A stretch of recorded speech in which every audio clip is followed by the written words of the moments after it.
The Ohio Harness Horsemen's Association presents Freshman Focus, a look at 2-year-olds in training across the Buckeye State.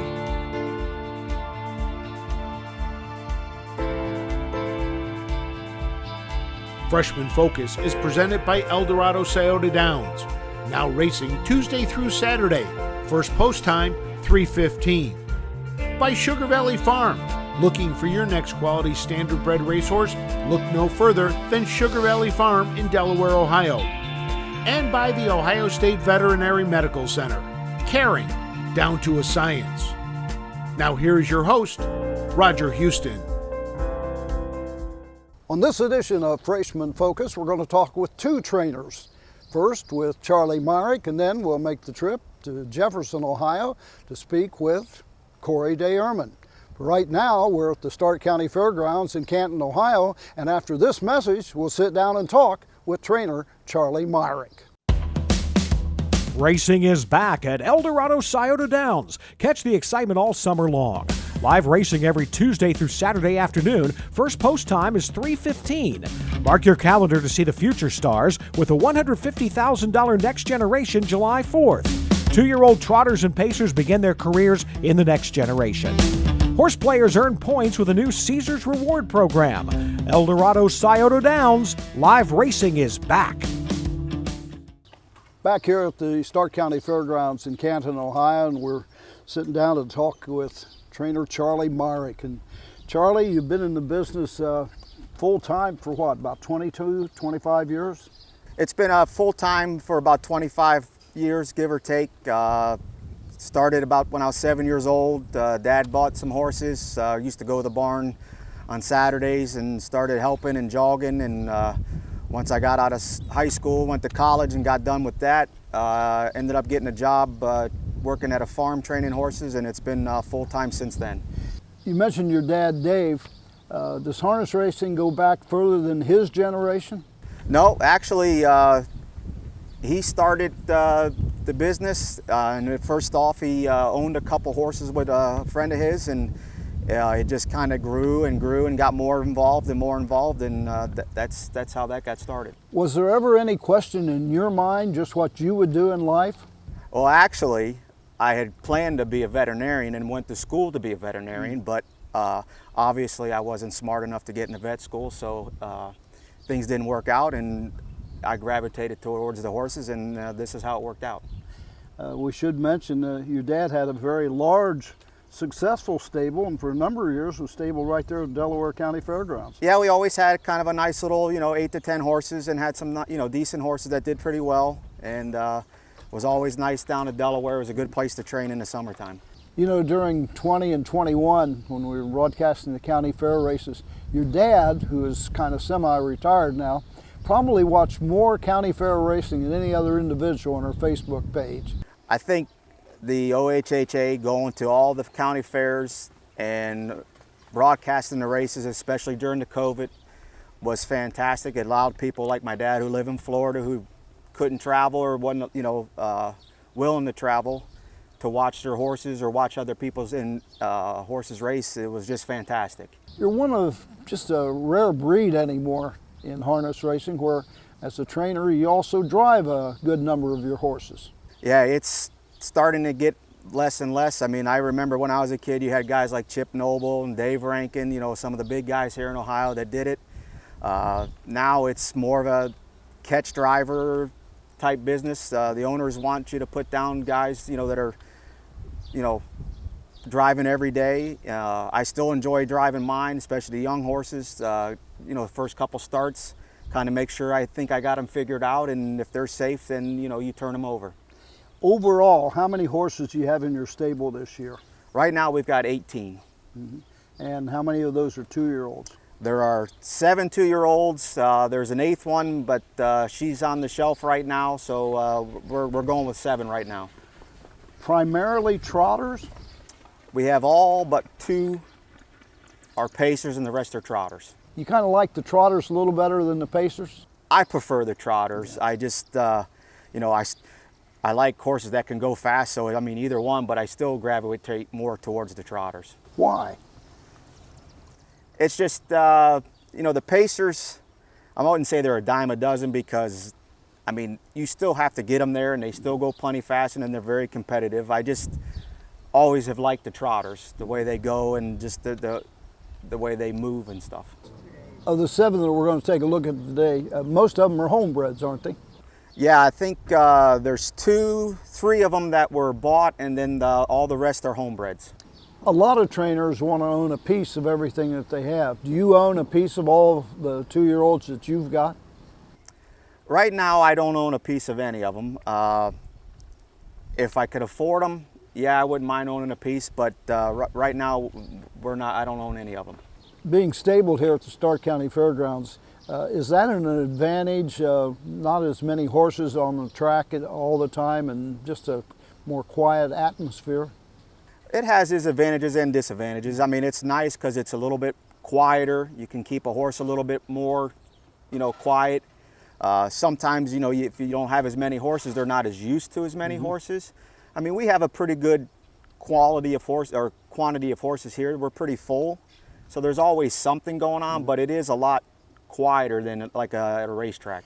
I noticed this morning, before we actually started filming your 2-year-olds, you ponied a lot of the horses behind a truck, and so I guess it's kind of a makeshift starting gate or such. Do you like to pony those horses? I've got a few that we like to pony. It helps with the help situation. You're a little short, so you can kind of get more out. It helps with some that maybe are a little lazy. You can kind of tow them and make them jog where you want them to jog, or if you've got one that's a little high strung, you can kind of make him do the same thing. And the babies, I put them on for a little bit just to kind of get used to the gait, and hopefully that helps when you put them behind the start gate. When you go to a sale to buy a horse, what do you particularly look for? You try to look for pedigree, conformation. You also like to look at a horse that looks racy. I mean, sometimes that don't translate, but you want to look at a horse that looks athletic. Price range? Well, the prices in Ohio have gotten a lot higher than they've been. So you have to spend a little bit more than you wanted. The most we spent for one this year was $24,000. Was an Enterprise colt, and he was kind of probably at the top of the budget. And then the other 2 that were bought were right around the $9,000 to $10,000 range. There's an awful lot of opportunities in the Buckeye State with the county fairs, the Buckeye Stallion, and the Ohio Sire Stake program. A good chance to make a good return on your investment. I would think that Ohio has probably the best program for racing horses of any place in the country, because you have all levels and tiers where you could race horses and try to recoup your money. A lot of your horses you'll race at the county fairs, but you also have done quite well over your career at the Buckeye Stallion Series and the Ohio Sire Stakes. We shoot for the Sire Stake and kind of see what happens, and if they prove themselves at the fairs, then we kind of take a shot at them and try to get them in a spot where they're comfortable and brave, and when they do have to step up in competition, that they're ready for it. Here at Canton, what's the fastest you've been this year with your younger horses? I've been around 212 to 15 with all the 2-year-olds except for one. We didn't get him until March, so he's kind of farther behind, but he's coming right along. Here at Canton, you train in 212, 215. How does that carry over to, let's say, Northfield? Usually if I can train them here around 212 or so, I can go to Northfield and train them in around 25 or 26, and pretty easy. Well, Charlie, I want to thank you for sitting down with us and talking about your stable and your young horses that you've got in training here at the Stark County Fairgrounds in Canton, Ohio. Right now, we're going to move into the barn area and take a closer look at the 2-year-olds in training. This is The Last Next by Long Tom out of We Got Next by Overcomer. You've got 2 Long Toms. Are these the first Long Toms you've had? These are the first 2 Long Toms we've had. This is the last one out of the We Got Next mare, so that's where she got her name, The Last Next. She was retired, and actually they ended up having to put her down about a week ago. So she's the last one. How's he doing? She's probably the best one in the barn as far as manners and consistency, and I would have to say she's probably the #1 right now. Who's the owner on this one? Second Chance Stable owns this filly. Have you noticed anything particular similar about the long toms? The two that I have, they're both very well-mannered. I know some people said they've had ones that are a little bit, but they both are well-mannered. They both like doing their business, and so far I've liked both of them that we've had. Size-wise? This filly's a little bigger than the other filly. She's got a lot more size to her. She's kind of built like her sister, kind of a longer leg filly. You know, she's going slow. She's, you know, goes a little funny, but once she gets up in gear and gets going, she's got a nice way of going. How much you been with her? She's been in 13. 213 for The Last Next by Long Tom. This is CM Teacher's Pet by Long Tom out of She's Not Red by Emil Angus. With the name CM Teacher's Pet, is your wife Mary, who is a school teacher, is this her pet? Well, Dad bought this one and changed their name to CM's Teacher's Pet. Obviously named him after my wife. I don't know if she's a pet yet because she just got out of school and just started working, so hopefully that'll work out that way. Now, your wife teaches school, 8th grade, I believe, but she helps, and thank goodness she helps you during the summer months. Yeah, this is her summer job. She comes out and helps and do a lot of barn work, comes out and jogs, which is kind of surprising that I got her to do that, but I think she really enjoys it right now. Now, this Long Tom, similar to the other Long Tom? Yeah, this filly here, she goes real nice. She's nothing flashy to her, but she's just got a real nice way of going. Every time you ask her to go, she goes, minds her business, got great manners on the racetrack, and real easy to be around. Has she been that way from the get-go? Yeah, she's actually been real nice to be around. She had good manners all the way from the start. You know, even on the, jogging, training, you'd ask her whatever you want to do, and she does it. Who owns this one? She's owned by my dad. Your dad? Yep. Does he ever make it up here to see him in person? He hasn't come up the last summer or two, but I have a feeling he's probably going to make it up this summer. So, when we do the fairs, if she's racing at the fairs and the post parade, you got to wave at Dad, though. We will. We will for sure. Okay. CM Teacher's Pet, how much you been? She's been in 15. Now, is that a little slower than the other one? No, just a little bit slower, but they're on pace. They can all. Is time that important right now? Time is important, but I think as much as time, it's how they're doing it. Soundness-wise, if they're doing it comfortable, they could probably go faster, but I don't want to stress them any more than you have to. You kind of want to try to keep them as comfortable and in a range that they are. You can have the fastest 2-year-old trotter there is, but if he's not good at what he's doing, what good is that? Exactly. Yeah. Yep. This is CM Teacher's Pet by Long Tom. This is The Power of Eve by Bullville Powerful out of Evil Eva by Red River Hanover. I consider this one a kind of a work in progress. Well, actually, she's been really good till about 2 weeks ago. She's been doing everything perfect. Trained her in 12, absolutely perfect. She was good that day. The next day we came in and she was a little bit sore. We x-rayed her, everything came back clean, and the vet thinks maybe she got cast and bruised a foot or has an abscess coming. She's getting better than she was a couple weeks ago. It's just been a slow process of working out that kink. Has she been in times with the others? She's actually been probably faster than the trotters were. I mean, she's a pacer, and I had worked her in 12, and I mean, she did that pretty easy. I liked her training down. I mean, granted, she is a pacer, and you never know how much they're going to have to go, but she was doing everything the right way. So we've hit a little minor hiccup, and it seems to be getting better. It's just not 100% healed up yet. The owner on this one? Richard Stacy. Richard Stacy, that name's familiar. Yep, Big Rick from Canfield. He's a really good guy. Hopefully we get a little bit of luck with him this summer, so it'll be good for him. Does a The fact that she's such a big filly, does that make it maybe harder to come off of a bone bruise or anything like that? You know, I don't know. It seems like bruises or abscesses or something seem to take, you know, whatever time it takes to get them to heal up. I mean, it's kind of not a whole lot. I mean, you can treat them and hopefully it works its way out. And I mean, she's getting better. It's not 100% healed up yet, but she is getting better. The Power of Eve by Beauville, powerful. This is Venture Vic by Enterprise out of Victory's Sister by Victory Sam. First crop of Enterprise. Yeah, it's the first crop of Enterprise. Went down to sale. The owner was looking for a full lot of Enterprise. We looked at a few, couldn't get them, and we ended up buying him down at the Buckeye sale. And the owner is? Second Chance Stable. They've been in the business quite some time and had some real good horses over the years. Yeah, he's had some really nice horses over the years, and we're hoping this one here continues. Have you found anything that you've got another Enterprise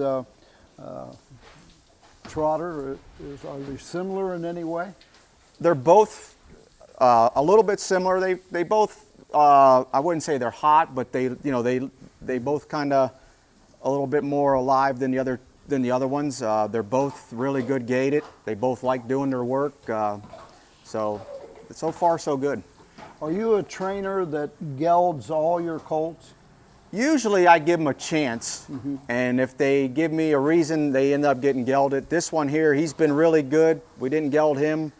About a couple weeks ago, he decided he started realizing what he was not supposed to be doing, and we kind of changed his mind about a week ago. So he got a second chance. He had a second chance, but he's probably the most talented one I have, but his mind always wasn't on business here in the last couple weeks. So when you geld one after you start the training process, do they miss any time? You know, usually as long as they heal up okay, you might miss a week or so, you know, as long as you don't run into any problems. Is he about where the others are? He's probably, him and the Long Tom filly are the trotters have been the most, yes. Now, when you train horses, you usually train them with another one? We try to train in sets. You know, a couple of guys around here have babies too, so we try to work, each other and try to train with each other. This is Venture Vic by Enterprise. This is What the Hill, Dad, by What the Hill out of Emotional Blast by His Highness. Does your dad own this one? This one's owned by Dad, and as you can see, his barn nickname is Dave. So yep, this is owned by my dad. What was his original name, do you know? You know, I can't remember what his original name was, but he was talking about changing names, and I came up with the name because at the time we were kind of full and I really didn't need another horse, but he thought we did, and he ended up buying them, so that's kind of how he got his name. Some announcers maybe take the opportunity to not sort of say hill the proper way. But I will, I guarantee you. Well, that's kind of where we got it from. You know, I thought, with the saying and stuff, it kind of fit a little bit. How is he on the track? He's actually better in the barn than he is on the track. He's getting better.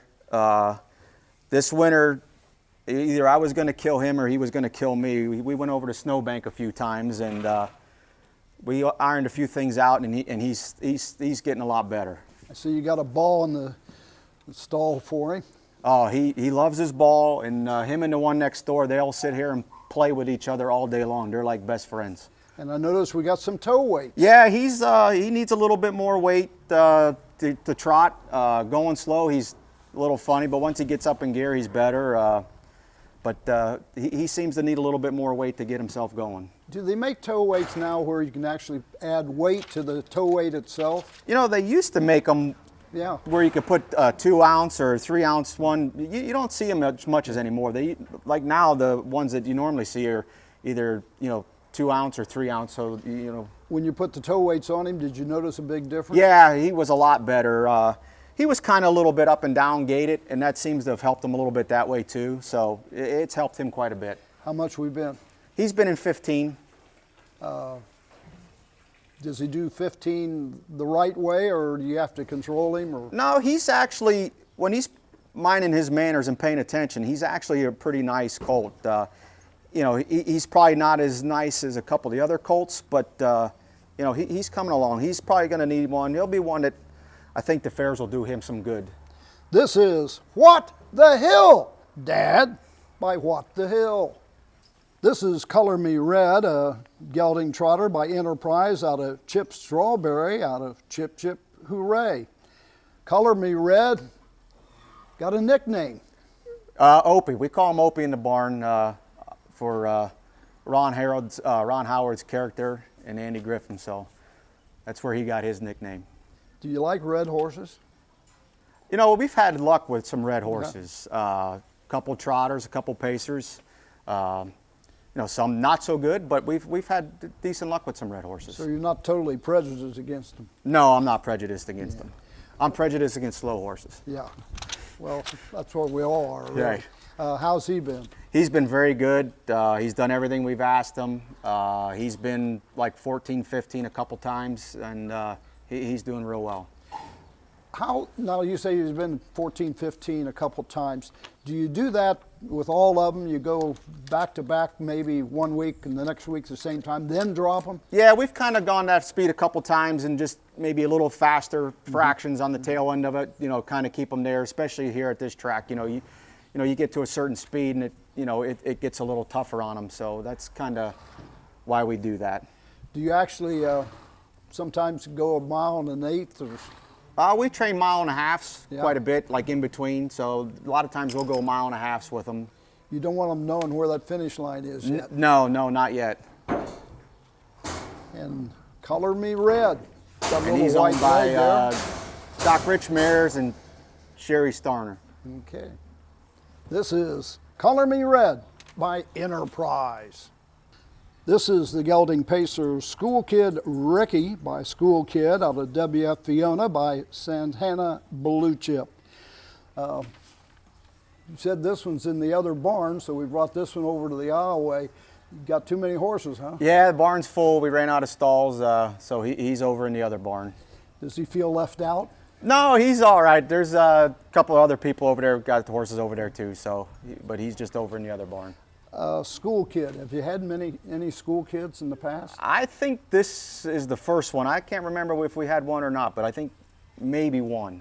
How's he doing on the racetrack? He's doing real good.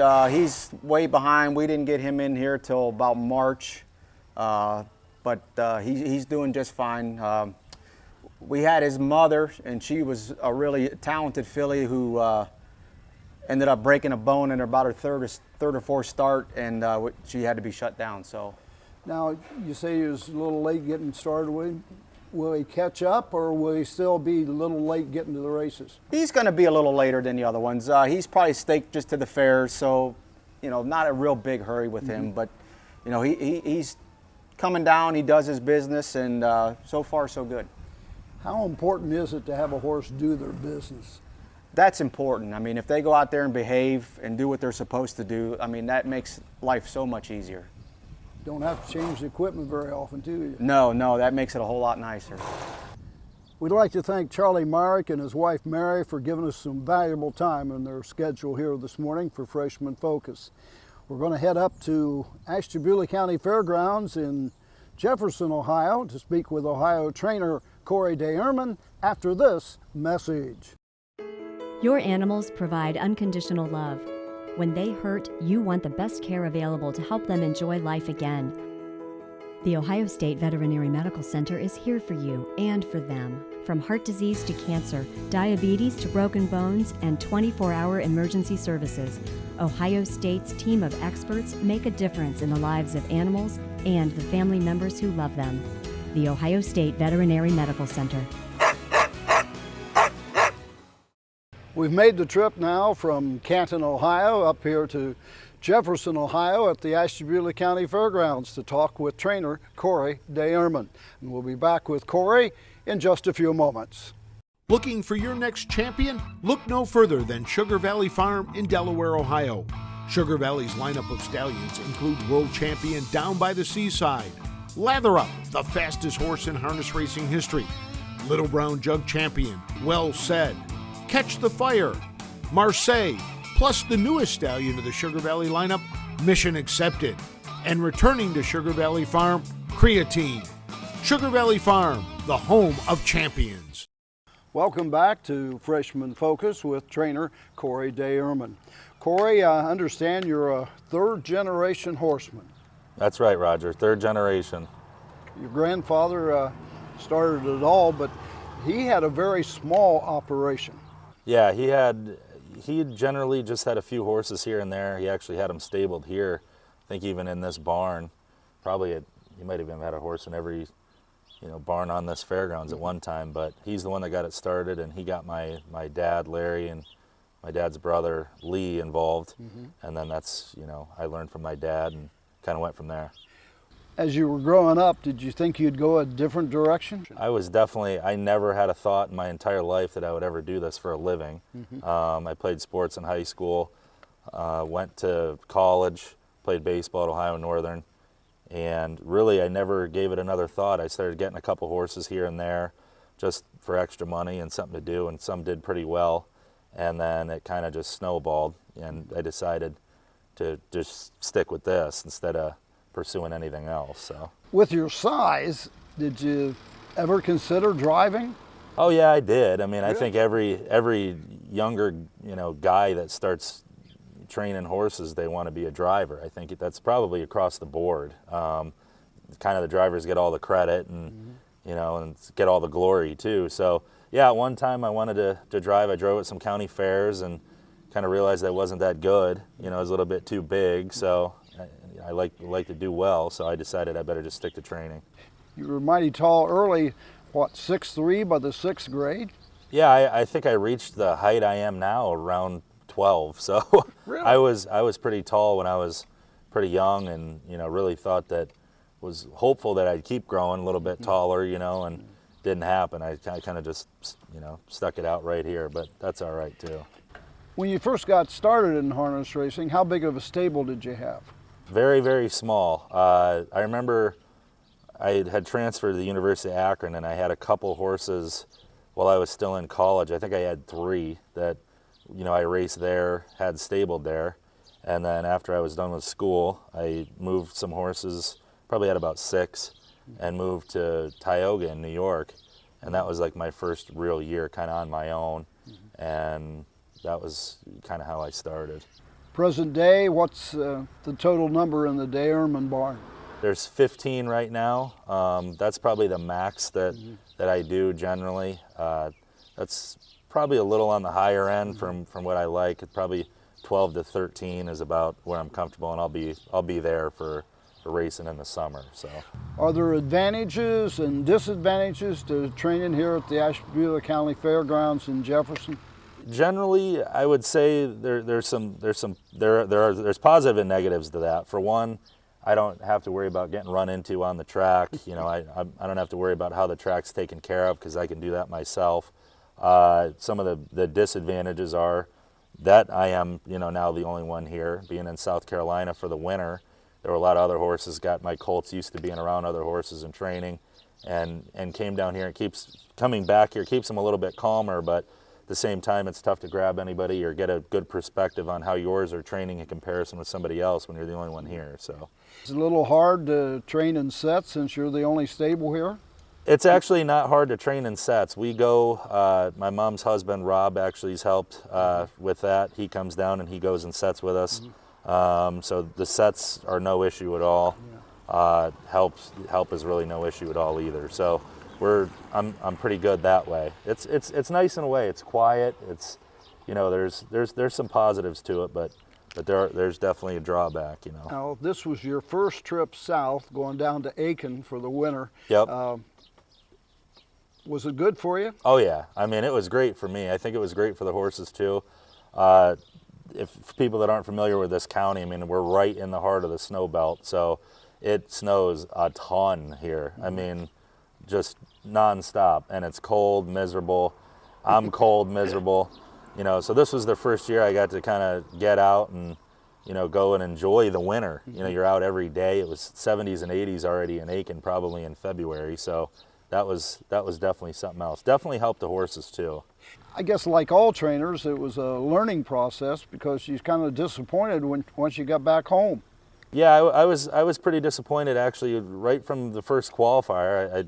I had them, I felt like I had them prepped pretty well down there. Went their last trips and sets between 57 and 58, good last halves for the 3-year-olds, and sent them home. I didn't come back with them, and it really felt lackluster in the qualifier, so we came back a little bit early. And hindsight now, I think I probably qualified them a little bit too soon from shipping up. I think they got a little bit sick, and that was kind of a learning curve, I'd say. I definitely do it a little different next year than doing it that way.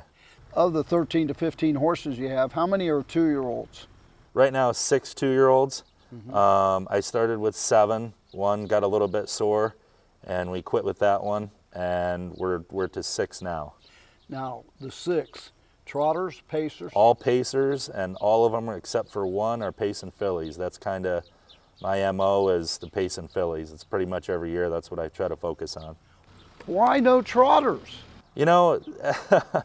I get asked that question quite a bit. Right now, I'm actually not sure mentally why I wouldn't switch to trotters, because I think they're still a little bit behind as far as the speed and kind of the competition that way. I think might be a little bit easier. But the trotters are tough. I mean, there's a little bit more to them, keeping them flat, and my patience year in and year out, I think just doing colts in general is a little bit thinner, so probably sticking with the pacers is what I'm going to do, for now.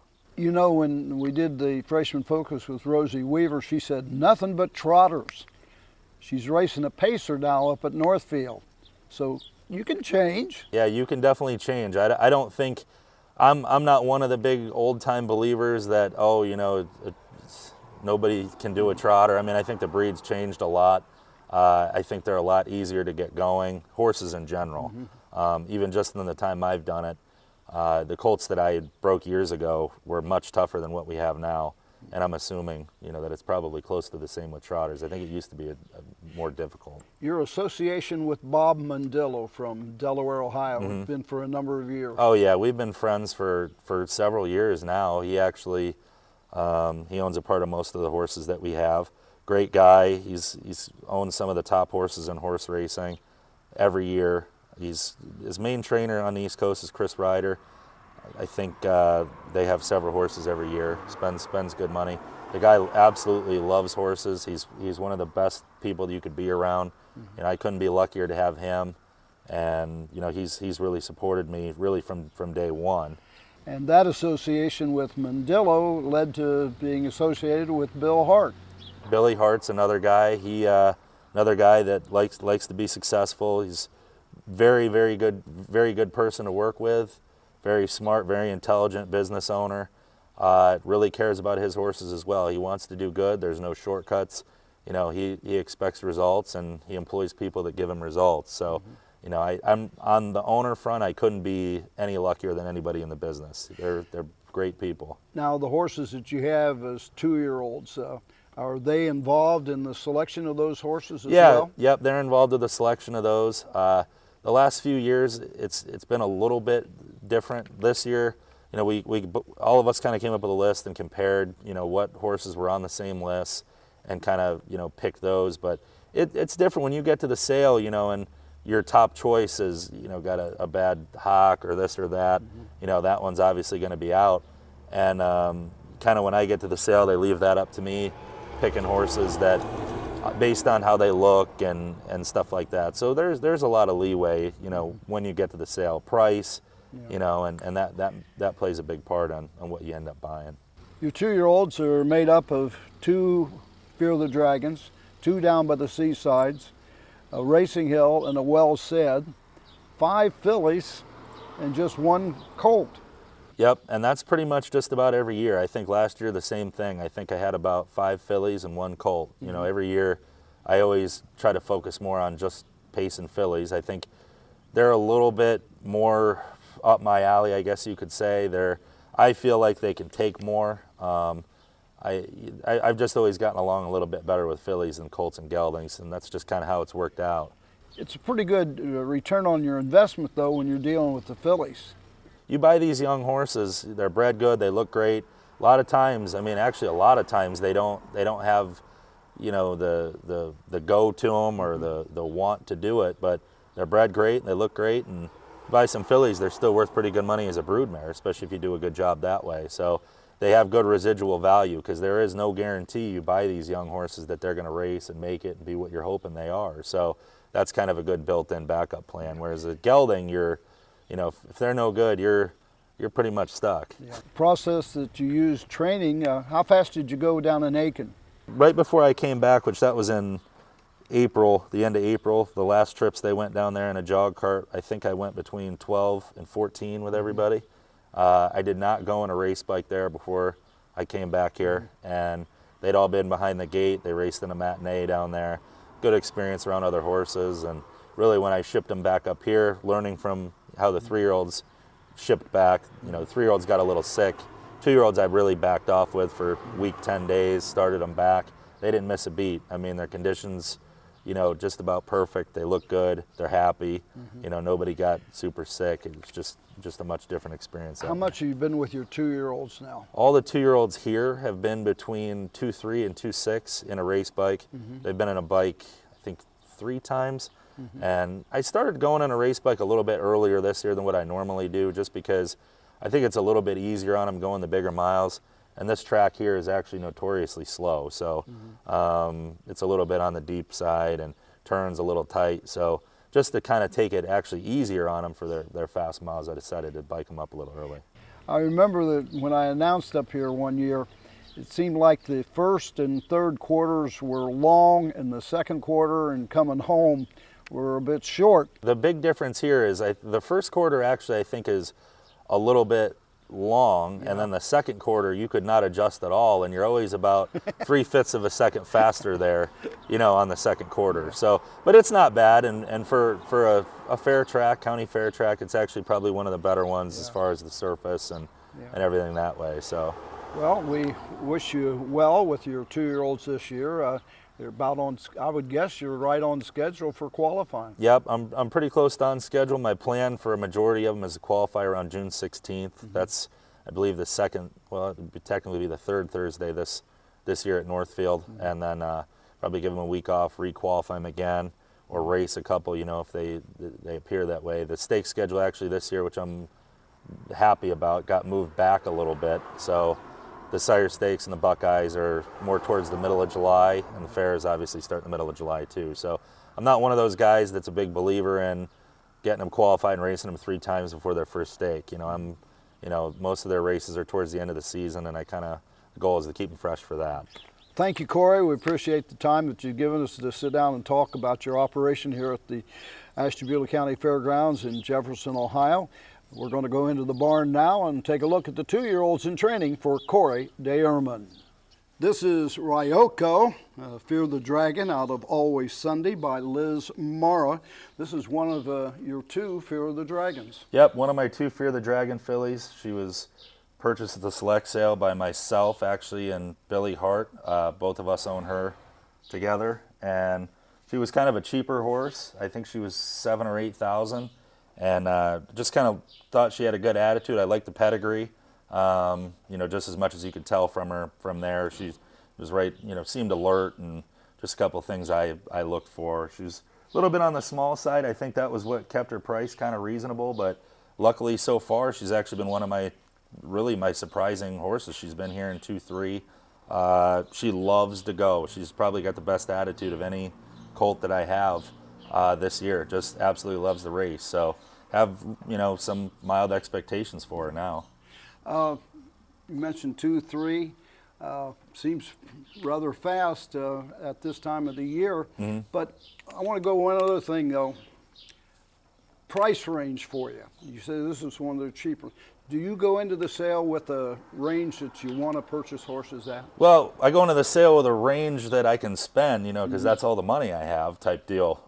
I mean, this one, really we'll go there and look at horses and kind of decide, you know, how high we want to go. Some you end up liking a little more, and you expand how much you can spend. But generally, you know, we'll kind of spend whatever on horses that we like. But you know, she was just a little bit on the inexpensive side, and I thought just to take a gamble on her, she was going to be worth it. So far, she's been okay. You don't think she knows what you paid for her, though? No, I mean, that is one thing, you know, but there's a coherent advantage of being able to go to the sale and spend whatever you want. You know, you're buying the best bred, the best looking, the best everything, and those, in theory, give you the best chance of having a successful horse at the stakes level that you want. So, you know, sometimes you got to get a little picky when you can't spend $200,000-300,000 on a colt. So, this is Ryoko, a filly pacer by Fear the Dragon. This is the Real Slim Katie by Fear the Dragon out of Radar Trap by Mach 3. Where does it get the name on this one? You know what? We were brainstorming names for her, and her name was Katie's Dove, and we were kind of trying to come up with creative names, and that's an old Eminem song that had came on the radio, and we just kind of did a play on that, named her the Real Slim Katie. She's actually kind of fits her well too. She's actually got a good cockiness to her on the racetrack. She likes to go. Seems like she has a little bit of talent, and hopefully she pans out. She was a select sale purchase for, I'm not sure, 12 or 13,000. She's owned by myself and Billy Hart. This one, actually, interesting backstory. She's a full sister to a filly, my worst 3-year-old from last year, named Above the Radar. But I really liked that horse, kept her over. She had a really good attitude, just a little small. This one looked a lot more athletic. I really liked the pedigree. Gave her a shot, and so far she's been pretty good. On track to be qualified at the right time, and similar traits. I would say kind of similar. Her full sister really has a good attitude, tries hard, just is a little bit on the smaller side, not quite as athletic, whereas this filly is a little bit more athletic built, more you know, just a better athlete overall. So yeah, she's done everything well, and she's kind of got a little goofiness to her, but not terrible. Do you feel that the Fear of the Dragons have a similar trait? Yeah, well, I mean, the fillies, I really feel like are pretty good. I mean, I think the fillies all seem like they have pretty good attitudes, or at least the ones that I've had so far. They're fairly athletic. You know, to this point, they haven't been able to go with the Seasides is the big problem, but I actually really like the Fear the Dragon fillies. Colts, on the other hand, I think, you know, they're having a much tougher time with down by the Seaside being in the equation, and their attitudes I don't think are spectacular. But the fillies, at least for Fear the Dragon, seem okay. This is the Real Slim Katie by Fear the Dragon.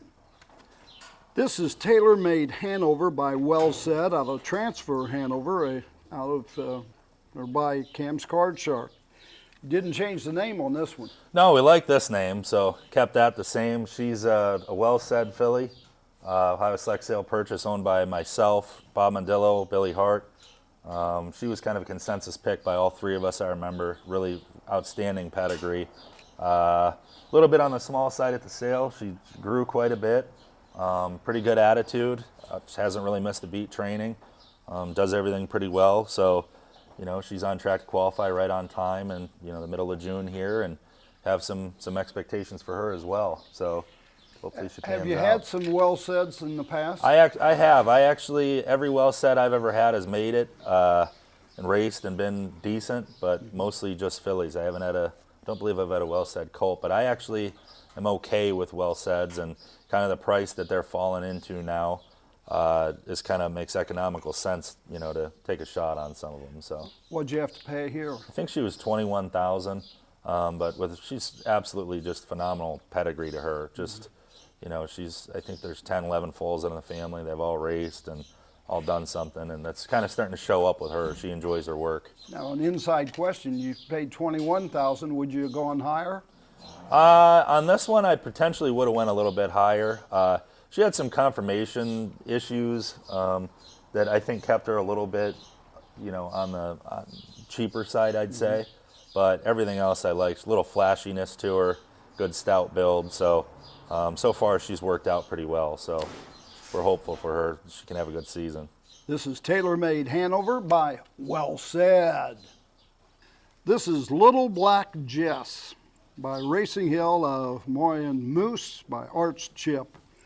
You kind of like this Racing Hill, don't you? I like this Racing Hill. She was kind of just the throw-in for me at the Buckeye sale. I looked at her a little bit before she came in the ring and thought, man, you know, she's nice and flashy, looks good, kind of decent size. And wasn't sure what she would bring. I certainly thought it would be a lot more than what she did. But ended up giving $3,500 for her, and she's been really good so far. She trains right down with the main group. Pretty good attitude. And really like her, like most things about her. So hopeful for her that she can have a good season, and you know, I don't think she'll have a whole lot of trouble making that $3,500 back, and that's what I like. Now, are you the sole owner? Yep, I'm the sole owner of this one. Little tough to convince guys to go in on one that cheap. You know, you know, they're assuming there's, you know, some issues and, you know, things like that. But with this one, I think she kind of just slipped through the cracks a little bit. She doesn't have a spectacular pedigree, but you know, she's Racing Hill, and the dam's produced, but nothing, you know, crazy great. But she's still produced, and you know, this one I think is okay. If nothing else, you know, be a good little fair horse that, you know, gets around there pretty handy. I'm kind of fond of the Racing Hills because I remember the Adios when he went down to the half in 52. Wow, and yeah. still came home the winner. Yeah. I've been a lover of Racing Hills ever since. Yeah, there's kind of a love-hate relationship, I think, right now with trainers and Racing Hills. I mean, in my experience, a lot of them can be a little bit on the hot side, but this filly so far has been, you know, easy to handle, easy to manage, and you know, she's done everything how you'd expect, you know, expect a good one to do. So really pleased with her so far. Little Black Jess by Racing Hill. This is Seaside Cali by Down by the Seaside out of Santa Fe Yankee by Arts Place. And this has kind of been a problem horse for you. You know, her attitude has kind of been up and down. She's one of the first Seasides that I've ever had. She's really good bred. She's $45,000 yearling from Ohio Select Sale. It's owned by me, Billy Hart, and Bob Mondillo. She's at times been my best one where I thought, you know, this really could be the one, and then at other times she'll have a, you know, kind of a funny week where she's, you know, I'm thinking, man, what was I doing? But she has some promise still. I think, you know, she's trained right down. She's got no soundness issues. You know, is at least interested in going and everything. So kind of just wait and see how she pans out. A lot of patience. I'm not the most patient guy, probably, I would say. This filly's definitely tested me on that, but she, you know, she's starting to come around a little bit here and there, so we'll just have to, you know, give her the best shot we can and kind of go from there. How much you been with her? She was actually in the fastest set in Aiken. I think she was in 14 down there. Up here, she's been in, I think, 10 to a race bike. Mm-hmm.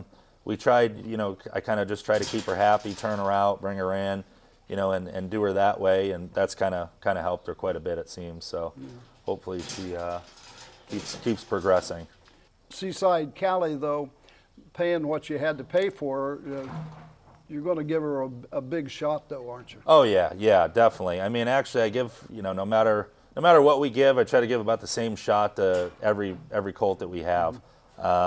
You know, but definitely with her breeding and, you know, being down by the seaside, a lot of them pan out. So just try to have a little bit more patience with her, you know, rather than something that might not have the pedigree and the looks and everything to match. So this might be one that you not have much as a 2-year-old, but might be a barn burn because you get 3-year-old. She could be. She could be good at 2. She really could be anything, you know. So just kind of have to wait and see. So you got to wait and see on all of them, and just some of them don't progress quite as well once you get down to these times too. So just on a waiting game, really. This is Seaside Cali by Down by the Seaside. This is Tan Man by Down by the Seaside out of John Sunny Girl by Big Bad John. Gelding Pacer, and you really like this one. Yeah, this is definitely my best colt overall. He's a big, gritty, good-looking horse. In my opinion, he was one of the best-looking colts in the whole select sale. I believe we gave $67,000 for him there. It was owned by myself, Bob Mondillo, Billy Hart, Just a gorgeous animal. Put together really well. Big, good size to him. Just everything about him really looks on point. Bred pretty good. Young dam that was really good 2-year-old in Ohio. Second dam produced just a ton of foals that all raced and were fairly successful. So pretty big, pretty high hopes for him. He's my first down by the seaside colt. He's trained right down. He's been the best training down all the way through as far as time goes. A little bit quirky on just kind of how he acts here and there. You know, you got to kind of baby him along a little bit, but other than that, you know, our expectations are pretty high for him. Some of the bigger stakes. Is that why you gelded him? Yeah, that was part of it, gelding him just to try to you know, see if that would change some of his quirks that he has. It's helped a little bit, but he's definitely, you know, one to keep an eye on, I'd say for this season at some point. Is he the one that's been in 2-3? No, actually, the one that's been in 2-3 is the first filly Ryoko. He's been in 2-6 to a bike, but no fault of his own. I mean, you just got to kind of watch him and kind of baby him around there. At any time, he can just go a ton. I mean, you just got to really, you know, have a little bit more patience with him and kind of give him his way until he totally has it figured out. So that's kind of what we're doing.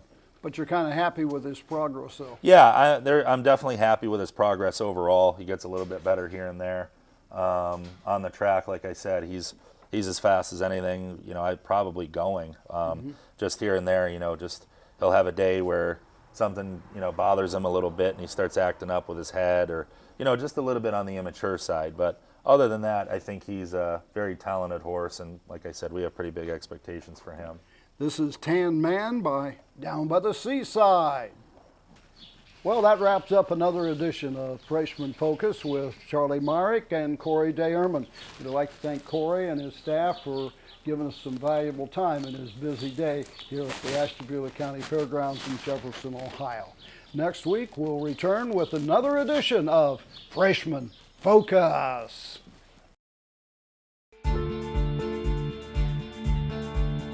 This has been Freshman Focus, a look at 2-year-olds in training across the Buckeye State.